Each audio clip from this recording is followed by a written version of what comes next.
नोटबंदी के दौरान इतने नियमों की घोषणा हुई है कि सबका हिसाब रखना मुश्किल है। पहले चर्चा हुई कि जो लोग अपने खाते में 2.5 लाख से ज्यादा पैसा जमा करेंगे तो 200% जुर्माना लगेगा। 10 नवंबर को केंद्रीय राजस्व सचिव डॉक्टर हसमुख अधिया से सवाल पूछा गया कि मान लीजिए विभाग को यह पता चलता है कि किसी खाते में 10 लाख से ज्यादा की रकम जमा की गई है और रकम जमाकर्ता की घोषित आय से मेल नहीं खा रही, ऐसे में जमाकर्ता पर कितना कर और जुर्माना लगेगा? तो उनका जवाब है कि इस तरह के मामलों को कर चोरी माना जाएगा। आयकर अधिनियम की धारा 270(a) के हिसाब से कर की राशि वसूली जाएगी और भुगतान कर के अलावा 200% की राशि जुर्माना के रूप में वसूली जाएगी। पत्र सूचना कार्यालय की वेबसाइट पर यह सवाल जवाब प्रेस रिलीज में है। 12 नवंबर को प्रधानमंत्री मोदी ने जापान के कोबे में जो बयान दिया उसका आगे आने वाले समाचार से गहरा संबंध है। जापान में पीएम ने यह भी, सुन लीजिए इसको, कोई बचने वाला नहीं है। और जो लोग मुझे जानते हैं वो कुछ समझदार भी है, तो उनको लगता है यार बैंक में जाने के बजाय गंगा जी में जाना अच्छा है। पैसे मिले या न मिले, पुण्य तो मिल जाएगा।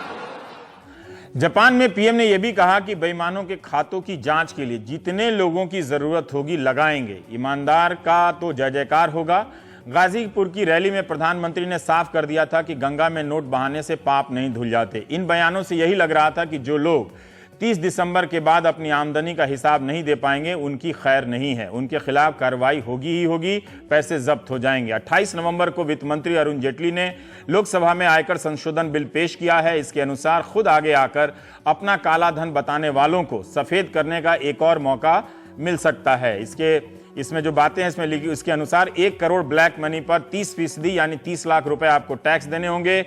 10% यानी 10 लाख जुर्माना लगेगा। जुर्माने का 33% सरचार्ज जो टैक्स पर लगता है यानी 9.90 यानी कि लगभग 10 लाख रुपए, यानी 1 करोड़ में से 49,90,000 रुपए टैक्स कट जाएंगे आपके। अब बचा 50 लाख, तो उसका 25 लाख तुरंत आप घर लेकर जा सकते हैं। 25 लाख रुपया प्रधानमंत्री गरीब कल्याण डिपॉजिट स्कीम में जमा करने होंगे। 4 साल तक आप बिना ब्याज के पैसा प्रधानमंत्री की स्कीम योजना के पास रखेंगे। उसके बाद 25 लाख काले धन वाले को भी मिल जाएगा वो 25 लाख, यानी 1 करोड़ काला धन है तो उसमें से 50 लाख अभी भी बच सकता है पार्ट पेमेंट के तौर पर। यही नहीं, जिन लोगों ने अपनी आय घोषित नहीं की और छापे में पकड़े गए और हिसाब नहीं दे पाए तो उन पर 60 नहीं, जब छापा पड़ गया तो उनको सीधे 60% टैक्स लगेगा, 25% सरचार्ज, 10% जुर्माना और मान लीजिए कि 100 रुपए में 85 रुपया टैक्स में ही चला गया आपका। खुद बता देंगे तो 100 में 50 रुपया आपका रहेगा, नहीं बताएंगे तो 100 में 15 ही बचेगा आपको। यानी दोनों ही सूरत में आप कुछ ना कुछ ब्लैक मनी का 50% से लेकर 15% तक वाइट कर सकते हैं। जब सरकार ने 1 जून से 30 सितंबर के बीच अघोषित आय घोषित करने की एक योजना चलाई थी और उसे अंतिम योजना कहा था, तो ऐसी स्थिति में इस नए संशोधन को क्या समझा जाए? क्या सरकार काले धन वाले को एक और मौका दे रही है? जून से सितंबर की योजना को लेकर सरकार ने साफ कर दिया था कि आयकर विभाग इस बात की कोई पड़ताल नहीं करेगा कि पैसा कहां से आया। 45% टैक्स और पेनाल्टी देने होंगे। जून महीने में ही मन की बात ने प्रधानमंत्री ने यह बात कही थी कि जिन लोगों के पास अनडिस्क्लोज्ड इनकम है उनके लिए भारत सरकार ने एक मौका दिया है। जुर्माना देकर हम अनेक प्रकार के बोझ से मुक्त हो सकते हैं। मैंने यह वादा किया है कि स्वेच्छा से जो अघोषित आय के संबंध में सरकार को जानकारी देगा तो सरकार किसी प्रकार की जांच नहीं करेगी। साथ साथ मैं देशवासियों से यह भी कहना चाहता हूं कि 30 सितंबर तक की ये योजना है, इसको एक आखिरी मौका मान लीजिए। 30 सितंबर के पहले आप इस व्यवस्था का लाभ उठाइए और 30 सितंबर के बाद संभावित तकलीफों से अपने आप को बचा लीजिए। नए संशोधन पर हम बात करने जा रहे हैं। कुछ प्रावधान तो पुराने भी हैं और कुछ नए जोड़े गए हैं। सरकार को यह संशोधन क्यों करना पड़ा जब उसने 1 जून से 30 सितंबर की कार्रवाई को आखिरी मौका कहा? क्या नोटबंदी के दौरान या बाद में मिलने वाले अघोषित आय को पूरा जब्त नहीं कर लेना चाहिए? क्या ऐसा हो सकता है? यह भी समझना जरूरी है।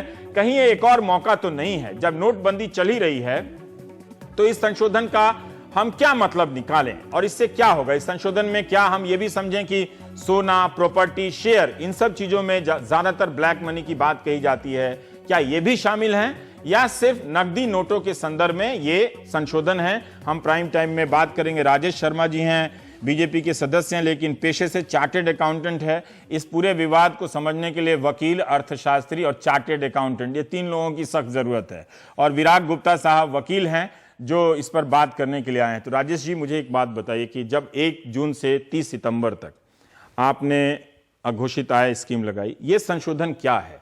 क्या ये सख्त कार्रवाई है? इस तरह से तो लग रहा है कि काले धन वाले को आप एक और मौका दे रहे हैं कि चलो अब भी 50 बचा लो, नहीं तो नहीं बचाओ तो चलो कुछ नहीं तो 15% बचा लो। मैं आपको एक चीज बताऊं कि इसमें 50% लग रहा है, 49.9 ये तो आप लोगों ने अभी दिखाया ही। हाँ। उस 49.9 को छोड़ करके अगर हम 12% ब्याज मानते हैं, उस 12% ब्याज को अगर हम 3 साल के लिए कैलकुलेट करते हैं, 4 साल के लिए, तो वो फर्दर 10% का और कॉस्ट है। सर हम सीए और वकील दोनों नहीं हैं, ये 12% कहां से ले आए? सर मैं कह रहा हूं कि 12% का ब्याज कहां मिलता है? 25% अमाउंट को आप 4 साल कोई ब्याज नहीं मिलेगा। हाँ। और कहीं पे भी अगर कोई भी आदमी एक नॉर्मल ब्याज पे भी कहीं पे जो पीएम डिपॉजिट स्कीम में जमा हो जाएगा, जो जमा हो जाएगा उसमें कोई ब्याज नहीं मिलेगा। हाँ। और वो जो अगर लेकिन आधा पैसा 50 पैसा 50 रुपया 100 में तो आपका बच गया ना जी। कुछ पैसा ब्याज के साथ। ब्याज आप उस 25 लाख को लेंगे तो वो भी तो आप मार्केट में ब्याज पर लगाएंगे क्योंकि वो आपका व्हाइट मनी हो जाएगा जी। वो जो 25 है वो आज आपको मिल गया, पर हाँ, अगर वो 25 वो का 25 ब्याज लेके तो और 10% का कॉस्ट पड़ता है, तो 49 प्लस 10% ब्याज का कॉस्ट, तो 60% का कॉस्ट करीब करीब उस आदमी को पड़ता है। तो 60% मैं उलझ गया सर, थोड़ा सरल हिंदी में बता दीजिए अभी। लोगों को समझना ज्यादा जरूरी है, सही गलत से ज्यादा। देखिए 50% तो टैक्स लग गया, ठीक, 50% अब बच गया 1 करोड़ में 50 लाख रुपया। 25 लाख रुपया लेके आप घर चले जाइए, आपका व्हाइट मनी हो गया। घर चले जाएंगे। और 25 लाख भी व्हाइट मनी है, लेकिन वो प्रधानमंत्री गरीब कल्याण जमा योजना में रहेगा वो पैसा। वो 4 साल बाद 4 साल बाद लेंगे, उसमें कोई आपको ब्याज नहीं लगेगा। हाँ, उसमें ब्याज नहीं मिलेगा, तो उसके ब्याज का कॉस्ट करीब करीब 10% 10% है। लेकिन जो 25 लाख आप लेके गए उस पर तो ब्याज कमा सकते हैं ना। नहीं, वो तो आपको आज का पैसा आज मिला, मिल गया तो व्हाइट मनी हो गया, उसको तो आप कहीं भी इन्वेस्ट कर सकते हैं। 25 आपको मिल गया और ये 25 भी 4 साल बाद आपको वो क्यों मिलना चाहिए? पर आपको जब लोग एक ईमानदारी के रास्ते पर, प्रधानमंत्री ने कहा कि ईमानदारों को कोई तकलीफ नहीं होगी, और जिसने इसके बाद हिम्मत की पैसा नहीं बताने की, तो जितने लोगों की जरूरत होगी हम उतने लोगों को लगा के आजादी के बाद तक उनका खतियान निकालेंगे। तो ये क्यों है? देखिए, खतियान निकालने में एक लिमिटेशन एजेंसीज की रहती है, इनकम टैक्स डिपार्टमेंट की रहती है, देश भर में करोड़ों अकाउंट हैं, सारी चीजों को चेक करने में एक चीज लगती है। आज कोई गलत रास्ते से लोग इसमें कोशिश कर रहे हैं अलग अलग अकाउंटों में, जैसा उनको जब्त करना चाहिए ना। अब जब योजना में 27,000 जब उनको VDIS का जून, जुलाई, अगस्त, सितंबर 4 महीने का मौका दिया गया, तो अब इसके बाद क्यों उनको मौका मिलना चाहिए? सर मौका मिला है तो उसमें बहुत बड़ी पेनल्टी है, 40% ही करीब करीब उनका बच पा रहा है। मैं आपको ये बता रहा हूं, तो 45% वहां पेनल्टी थी, 45% थी, तो अब इसमें 50% ले रहे हैं। लेकिन 4.9% अगर आप देखें तो यही पेनल्टी बढ़ा है ना आप एक तरह से। पर ये अगर आज आप दूसरे रास्ते उससे तो अगर 45% जब आपने लगा दिया था पहले, और अब आप लगभग 5% से भी कम, है ना, करीब करीब 5% की और अतिरिक्त पेनल्टी लगा रहे हैं, तो एक तरह से आप वैसे ही लोगों को उत्साह दे रहे हैं कि इतना सारा होने के बाद भी अब आप चाहें तो बदल सकते हैं। क्या सर चाहे तो बदल सकते हैं, तो उनका अमाउंट बहुत कम मिल रहा है। आज अगर हम टैक्स के मार ले क्यों मिलनी चाहिए? 40% इतने लोगों ने, गरीब लोगों ने तय किया, इतना कष्ट किया लोगों ने, सबने बर्दाश्त किया, उनको क्यों छूट मिलनी चाहिए? सर VIDS में लोग आए, जो VIDS में नहीं आए हैं, ऐसे कोई व्यापारी या कोई किसान या कोई ऐसे लोग हैं जो वाकई में जिन लोगों से नहीं हो पाया है, और उसमें कुछ लोग ऐसे हैं जिनसे रह गया हो, वो लोग आप इसके अंदर में आकर के वो आपकी क्या आलोचना है इसके? नहीं, देखिए 2 बातें हैं। सरकार का एक ये राजेश जी ये तो कह रहे हैं कि जो लोग रह गए हैं उनको हम एक चांस दे रहे हैं। मैं ये कह रहा हूं क्यों चांस दे रहे हैं, तो कह रहे हैं हम उनको एक चांस दे रहे हैं। एक तो आपकी क्या आलोचना है इसमें? इसमें सिर्फ 2 बातों की आलोचना है। सरकार का रसूख जो होता है वो उसकी बात से होता है। अच्छा, जब 30 सितंबर की आपने डेडलाइन दी थी और उसके 2 महीने बाद आप फिर एक नई स्कीम लाए हैं, तो कहीं ना कहीं से जो सरकार ने लोगों को बोला था कि अब हम कोई नई स्कीम नहीं लाएंगे, ये आखिरी स्कीम है, तो ये फिर इतनी जल्दी जो स्कीम लाना पड़ा, तो इसका मतलब कि जो सरकार ने अपना जो वादा था वो तोड़ा है। कैसे? इस तरह से तोड़ा है कि जब आप बोलते हैं कि अब मैं 30 सितंबर के बाद कोई नई स्कीम नहीं लाऊंगा, और आप फिर नवंबर में एक नई स्कीम लाते हैं, ये नहीं कहा उन्होंने, ये आखिरी मौका है। आखिरी मौका, जिसका क्या मतलब होता है? इसका मतलब है कि अब जो पकड़ा जाएगा उसको नहीं छोड़ेंगे।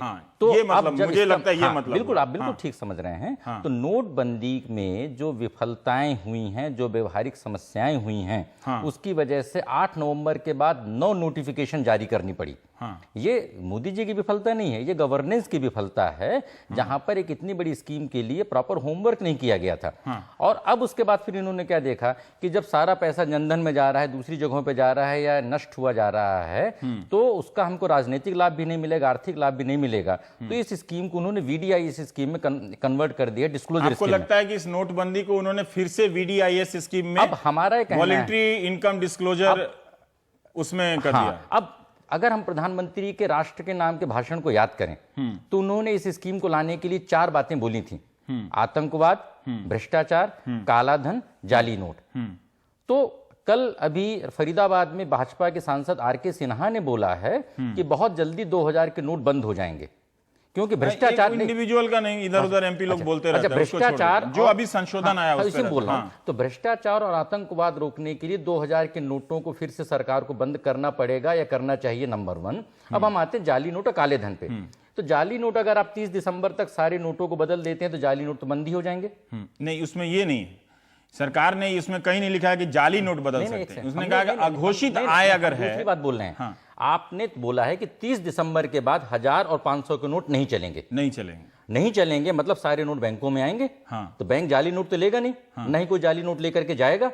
इसका मतलब जाली नोट जितने भी 1000-500 के हैं 30 दिसंबर के बाद खत्म हो जाएंगे। अब आया काले धन की बात। तो काले धन के बारे में आप डिस्क्लोजर स्कीम लेकर के आ गए हैं। हमारा ये मानना है कि नोटबंदी की स्कीम आज लोकसभा में पेश बिल होने के बाद समाप्त हो जानी चाहिए, क्योंकि नोटबंदी की स्कीम का प्रारूप समाप्त हो चुका है, इसकी कोई आवश्यकता नहीं है। आपने बड़े खिलाड़ियों के लिए डिस्क्लोजर स्कीम ले आ दिए, तो अब किसके लिए नोटबंदी, किसके लिए? आप उसके लेन देन में, परसों इंडियन एक्सप्रेस की रिपोर्ट थी कि 15 लाख करोड़ रुपए आपने उसको बंद कर दिया और 1.5 लाख करोड़ रुपए मार्केट में लाए, जिसका मतलब 90% अर्थव्यवस्था को आपने मंदी में ढकेल दिया।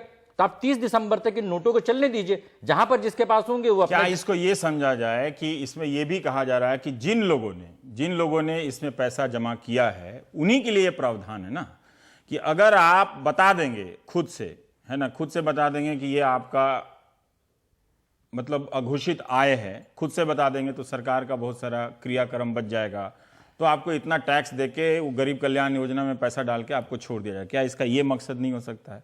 कानून को तो हम कई तरीके से पढ़ सकते हैं ना। इसको मैं आर्थिक से ज्यादा राजनीतिक स्कीम मानता हूं। फिलहाल अभी जो भी ये है सरकार की आर्थिक नीतियों की 3 विफलता में पाता हूं। नंबर 1, जनधन योजना में जो पैसा आया, उस पैसे में सरकार के पास किसी प्रकार का कानूनी अधिकार नहीं है कि 2.5 लाख रुपए अगर नीचे पैसे आए तो आप कोई कार्रवाई कर सकें। नंबर 1। नंबर 2 ये, मैं इस पे स्पष्ट नहीं हूं, राजेश शर्मा जी बताएंगे कि कोई कानूनी अधिकार है जब तक ये सिद्ध नहीं हो जाए किसी दूसरे का पैसा, जो आदमी पैसा जमा कर रहा है वो क्यों बताएगा? नंबर 1।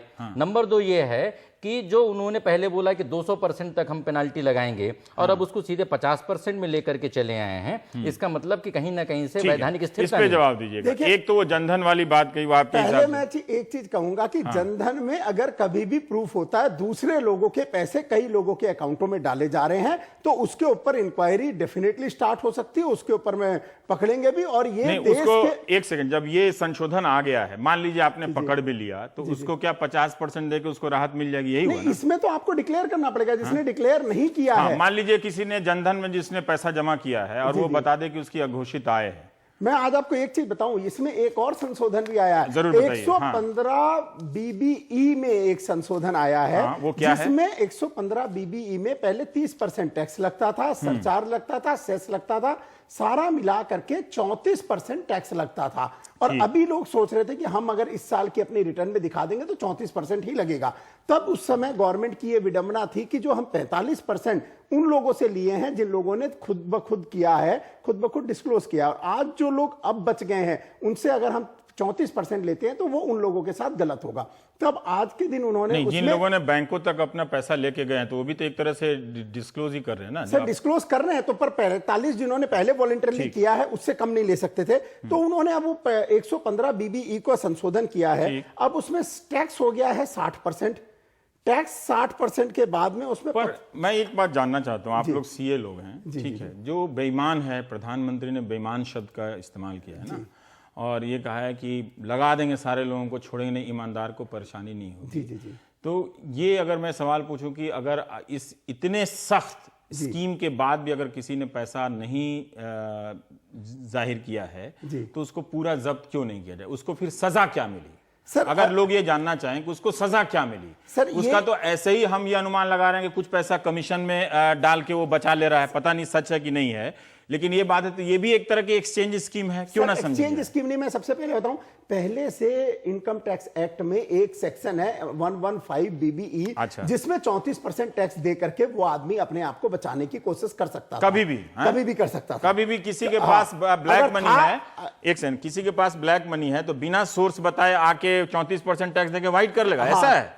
ऐसा 34% जमा करके 115 BBE में था, ऐसा पहला मुझे प्रोविजन तो था। नहीं लगता सर कि ऐसा है। नहीं, ऐसा था क्योंकि उसमें नहीं तो सारे लोग 45 वाले पहले 34 जाके अपना सारा पैसा डिस्क्लोज करा नहीं, अभी जब लोगों ने जो आज के दिन जमा किया उसको इसका फायदा लेते लोग, उसलिए 115 का जो पहले मैं ये बात सही है विराट? मैं संशोधन बता दूं पहले, 115 BBE में ये संशोधन कर दिया गया कि अब 60% टैक्स हो गया, 25% ज्यादा टैक्स लेके फिर भी उसको आप उस पे इतनी रहमदिली क्यों दिखा रहे हैं, क्यों इतनी रहमत दिखा रहे हैं? सर आज के दिन उसको जो बेईमान है सो बेईमान है, जिसने गलत तरीके से पैसा कमाया है और नोटबंदी का इतना हार्डशिप उतना कष्ट सहने के बाद ही कोई पकड़ा जाता है, तो उसके साथ मुरव्वत क्यों? सर मैं आज आपको बताऊं, 115 BBE का जो संशोधन हुआ है वो लाइफ लॉन्ग होता है, ये कई सालों के लिए होता है, कोई ये 50 दिन हमेशा के लिए नहीं, ठीक है, लेकिन इससे तो कोई लाभ हो जाएगा ना। बना था, अब ये 60% प्लस 25% सरचार्ज 75% के ऊपर में आगे के लिए भी व्यवस्था नहीं भरी तो उसका 7.5% 6% तो वो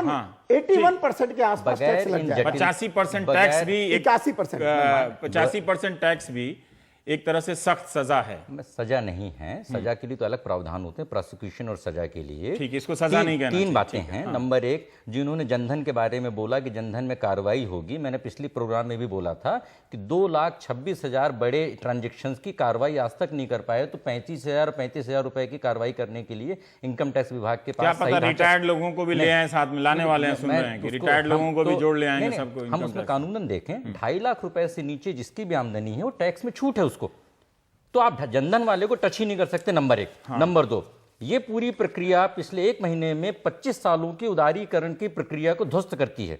क्यों? क्योंकि आप एक इंस्पेक्टर राज, पुलिस राज को लाते हैं। मैं इसको छोटी सी बात बताता हूं। एक आदमी की पिछले साल की आमदनी थी 20 लाख रुपए और उसके पास कैश इन हैंड था 10 लाख रुपए।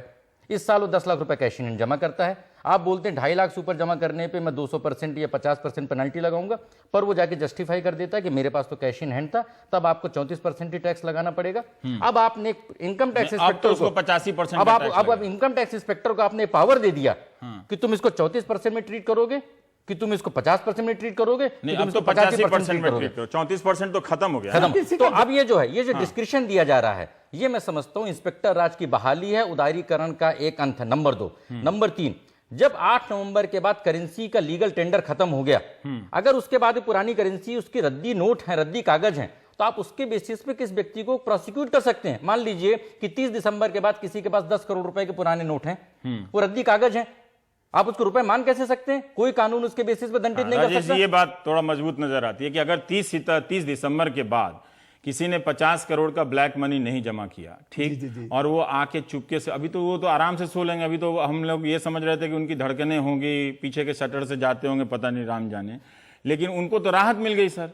जब वो नोट रद्दी हो गया 30 दिसंबर के बाद, तो उस रद्दी नोट को हम कन्वर्ट करने का मौका क्यों दें? सर कन्वर्ट करने का मौका वाली बात नहीं है, ये तो कन्वर्ट हो रहा है ना 50% से। अगर वो खुद से बता दे सर, तो उसका 50% पैसा बच जाता है, क्यों बचना चाहिए? सर मेरी बात सुनिए, लोग जनधन का फायदा ले, लोग दूसरे अकाउंटों का फायदा ले, लोग जो दूसरे रास्ते निकाले, जैसे भाई साहब ने अभी अभी कहा कि इतने ज्यादा प्रोसिक्यूशन और इतने हमारे पास गवर्नमेंट के पास मशीनरी नहीं है कि हम हर चीज की इंक्वायरी को कर पाए। जब हर चीज की इंक्वायरी नहीं कर पाए तो वो लोगों का आज कम से कम राजस्व तो आए इस चीज का। और वो नोटबंदी बाद में लाते, पहले नोटबंदी से पहले यही ले आते, नोटबंदी बाद में लाते, पहले यही लाते ना। अगर मान लीजिए किसी के पास एक कमरे में भर के 500 करोड़ है और वो 1 जनवरी को ले आके 250 करोड़ लौटा के, है ना, 125 करोड़ वहां जमा कर दे, 125 करोड़ अपने पास रख ले, लेके बाहर आ जाए, तो हमारे हिसाब से तो तब भी वो अमीर ही रहा ना, वो गरीब कहां हुआ? सर अमीर इसलिए नहीं रहा, वो गरीब कहां हुआ? आपने उसके लिए स्कीम क्यों दी? जब इस वक्त हम सब कोई सब्र कर रहे हैं कि 50 दिनों तक इन सबको, अब खैर नहीं है, जितने भी थैलीशाह लोग हैं उनको ये मौका क्यों दिया आपने? सर मौका आज के दिन इसमें हेवी पेनल्टी के साथ दिया गया, उसको छोड़ करके वो अगर सर्विस टैक्स वो के तो दायरे में छूटने आता- वाला नहीं था। सर 1 जनवरी के बाद से, वैट- जैसा कि विराग ने कहा, उसका पैसा तो कूड़ा होने वाला था, रद्दी होने वाला था। उस रद्दी नोट को हमने 50% क्यों बचाने दिया उसको? सर हम रद्दी होने वाले नोट को लोग जो रास्ता ढूंढ रहे थे, वो रास्ता ढूंढ करके हम हर जनधन वाले तो को जो कहते परेशानी हैं, जो ना हो- लोग बैक डोर से इसको एक्सचेंज कर रहे थे, कर रहे वो थे, आप खुद ही उनको करने रोकना लगे। चाहते हैं। आप फिर वो बैकडोर काम से। आप खुद करना चाहते हैं। नहीं, हम क्यों बैकडोर से, हमने तो उसको कोई भी सामने चीज से ओपन कर दिया। कि भाई यही आप तो बात बैक- है ना सर, वही तो मैं कह बैकडोर रहा हूं। के रास्ते बंद करने, क्योंकि बैकडोर से आज वो तो जो लोग बैकडोर जो से कर रहे थे, जनधन में- वही काम आप सामने से कर रहे हैं, सर, ताकि गरीब- आपके पास पैसा आ जाए जन कल्याण के लिए। सर यही बात है गरीब ना। आदमी जो है वो परेशान होगा, उसकी इंक्वायरी होगी और ऐसी चीजों में ये- उनको ये- करना नहीं चाहिए। ये पर कुछ अब लोग जब प्रेशर में काला आके कर धन लेते समाप्त हैं। हो गया, ये कहा गया, तो फिर काला धन को सफेद करने का मौका क्यों दिया जा रहा है? मैं ये जानना सर मैं आज आपको बता रहा हूं कि जो लोग हाँ? दूसरे रास्ते ये अपनाते तो हैं, वो सरकारी रास्ते मनी तो अलग- लॉन्ड्रिंग स्कीम सर, होगी ना, सरकारी कि मनी जो कोई लॉन्ड्रिंग- पीछे दरवाजे से कर रहा है, वो आप सामने के दरवाजे से सर कर रहे हैं। सामने के नहीं, सरकार ने तो एक स्कीम लाई है कि भी ये इस तरीके से काम वो गरीबों तो के स्कीम लाई है, कल्याण वो के तो लिए। हम देख रहे हैं, लेकिन गरीब- जब नोटबंदी है, जब यहाँ पे, तो ये स्कीम अब काला धन वालों को, जी। जब उन्होंने कहा कि आजादी तक हथियार निकाल लेंगे, छोड़ेंगे नहीं किसी को, ये लास्ट चांस है, तब ये इनको क्यों चांस दिया जा रहा है? सर इंक्वायरी तो अगर- इंक्वायरी हर चीज की होगी नहीं, भी, इंक्वायरी अभी तो भी तब जिन भी लोगों ने होगी, डाल दिया होगी। इंक्वायरी तो तब भी जी, होगी, जी। ठीक है। देश की जनता जब लाइन में लगी है ना, इंक्वायरी तो होनी है, उसकी भी लाइन में जो लोग गलत पैसा जमा कर रहे हैं, जो अपना सोर्स नहीं बता पाएंगे, तो उनके लिए तो सजा है ही, जी, जी। है ना। लेकिन जो लोग सोर्स नहीं बता रहे हैं, बैंकों तक नहीं गए जमा कराने के लिए, उनके पास घरों में वो पैसा रह गए, उनको जैसे वो कह रहे हैं कि 1 जनवरी को, अब तो वो ऐसे ही, अगर आप बैंक में नहीं जाते हैं तो वो कूड़ा हो जाता है, तो उस कूड़े का 50% हम बचाने का स्कीम लेकर क्यों आए? सर कुछ जो जेन्युइन लोग हमारे यहाँ पे छोटे छोटे काम करते हैं, किसान हैं जिनके पास पैसे रह गए, जिन्होंने आप ये उस कह रहे हैं स्कीम कि का उन पहले genuine फायदा लोगों नहीं के लिए लिया। है। जो कुछ लोग नहीं ले वो पाए थे। किसानों के लिए, ये किसानों के फायदे के लिए है। सर कुछ लोग ऐसे हैं जिन लोगों ने नहीं लिया था उस VDIS के लिए, तो किसानों के लिए है। उनको एक मौका मिले कि वो फर्दर तो और ज्यादा आप पेनल्टी किसानों को अगर इतनी रहमदिली दिखा रहे हैं, तो भी 85% के साथ। नहीं 85% नहीं है सर, ये तो 50% किसानों का 50% के साथ है। तो एग्रीकल्चर आप फिर बैंकिंग का डेट बढ़ा दीजिए ना, एक्सचेंज का डेट बढ़ा दीजिए, 30 दिसंबर से 31 जनवरी कर दीजिए। ये क्यों लाए हैं, मैं ये जानना चाहता हूं, आप दोनों से बात सर मैं कीजिए। एक्सचेंज की डेट की तो बात ही नहीं कर रहा हूं, एक आदमी के पास है, वो किसी भी दिन पैसा जमा कर सकता है, पर जो लोग पहले फायदा नहीं ले पाए इस स्कीम का, हाँ, उसको अब फर्दर तो एक्स्ट्रा कोई पेनल्टी चांस नहीं है ना, ये तो एक्स्ट्रा स्कीम पेनल्टी के साथ में वो नहीं, आदमी ये को फिर स्कीम से- जो है, देखिए, हो सकता है कि हम ना समझे, आप ना समझ रहे हो, आपकी बात ना समझ, क्योंकि आप सीए हैं, आप वकील हैं, पर जैसे विराग ने कहा कि भाई 1 जनवरी के 8 नवंबर से ही ये पैसा रद्दी हो जाता है। अगर आपने इस रद्दी को बैंक तक नहीं पहुंचाया तो कोई चांस नहीं है बचने का। तो एक तरह से एक्सचेंज स्कीम तो आप वहां दे ही रहे हैं सबको, सर तो जो बैंकों तक नहीं गया उसको बाद में पिछले दरवाजे से और आप बल्कि सामने दरवाजे से बदलने का मौका क्यों दिया जा रहा है? सर कई सालों में लोगों की मेहनत मुशक्कत से कमाई वो काला धन है सर, वो काला धन कमाया है। हुआ पैसा है और उन लोगों ने अगर रिटर्न नहीं अब भरा जब है, आप तो एक नोटबंदी बार में ये बात VDIS नहीं देखा। एक बार नहीं, VDIS राजेश जी, लेके आए हैं, जब और नोटबंदी उसके बाद करते जो लोग समय रह गए हैं उनके लिए ये एक नहीं, नई राजेश स्कीम जी, जब लेकर आप के आए। नोटबंदी करते समय ये नहीं सोचे कि उनकी मेहनत का पैसा है, कई सालों से कमाया हुआ है, तो अब जो है उसमें एक तरह से अब क्यों रहमत सिर्फ वैसे ही लोगों के लिए क्यों ये रहम चीज दिखा? है कि भाई बाकियों की तो मेरा- इंक्वायरी इनकी होगी बात को होगी। मैं मानूं, अगर मैं इनकी हाँ। बात को मानूं तो तत्काल प्रभाव से नोटबंदी की स्कीम को खत्म कर देना चाहिए। हाँ। जब ये बोल रहे हैं, इन्होंने बेसिकली भ्रष्टाचार, काला धन और बचत को तीनों को मिक्स कर दिया है। नंबर 1, ये जो सरकार की आज की योजना है, ये भ्रष्टाचार को कानूनी संरक्षण, ये कानूनी प्रावधान दे रही है, जिसके विरुद्ध प्रधानमंत्री लड़ाई लड़ने की बात कर रहे हैं। नंबर 1। नंबर 2 ये कि जो लड़ाई आप बड़े लोगों के खिलाफ लड़ रहे हैं, वो लड़ाई छोटे लोग क्यों लड़ें?